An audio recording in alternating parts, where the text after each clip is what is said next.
বন্ধুরা আমি ওলকপি আর আলু দিয়ে যে পুঁটি মাছের তরকারি করব, এই যে এরকম করে ডুমো করে আমি ওলকপি কেটে নিয়েছি, এরকম করে ডুমো করে আমি আলু কেটে নিয়েছি।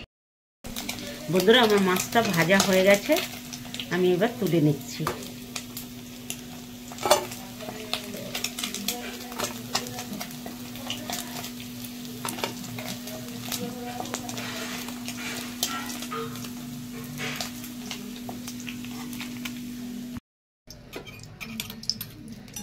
বন্ধুরা আমি পুঁটি মাছ যে ওলকপি আলু দিয়ে তরকারি করতে চাইছি, তার জন্য আমি পেঁয়াজ তেলে দিয়ে দিলাম।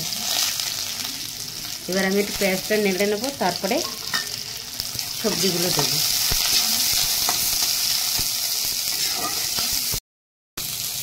এবার আমি আলু আর ওলকপি দিয়ে দিচ্ছি।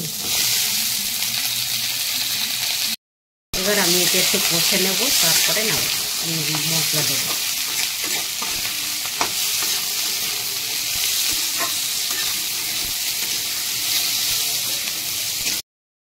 বন্ধুরা আমার এতে আদা, রসুন, পেঁয়াজ, শুকনো লঙ্কা, গোটা জিরে বাটা আছে, আমি এতে গোটা কাঁচা লঙ্কা দিয়ে দিলাম।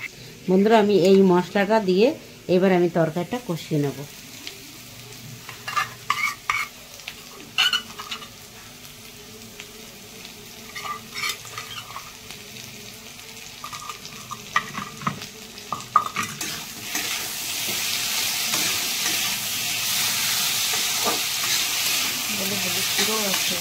এতে হলুদ লঙ্কা সব আছে, নুন সব কিছু দিয়ে আমি মিলিয়ে দিয়ে দিয়েছি।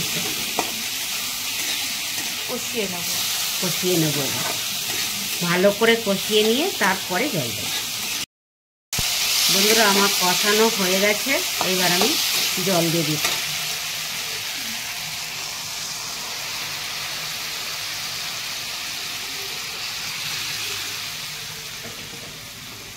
এবার আমি চাপা দিয়ে দেবো।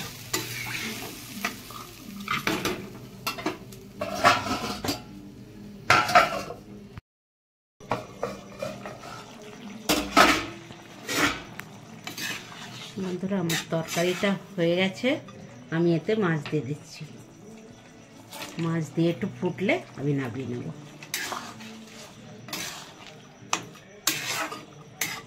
চল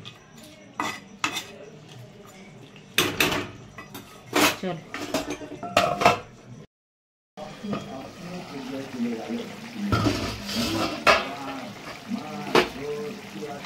বন্ধুরা আমার হয়ে গেছে ওলকপি আলু দিয়ে তরকারি, পুঁটি মাছ।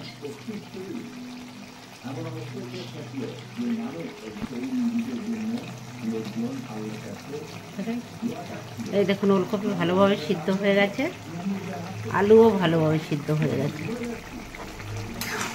আমি নামিয়ে নিচ্ছি। বন্ধুরা আমার ওলকপি আলু দিয়ে পুঁটি মাছের তরকারি হয়ে গেছে। ভিডিওটা যদি ভালো লেগে থাকে ভিডিওটিকে একটি লাইক আর চ্যানেলটিকে একটি সাবস্ক্রাইব করে দেবেন।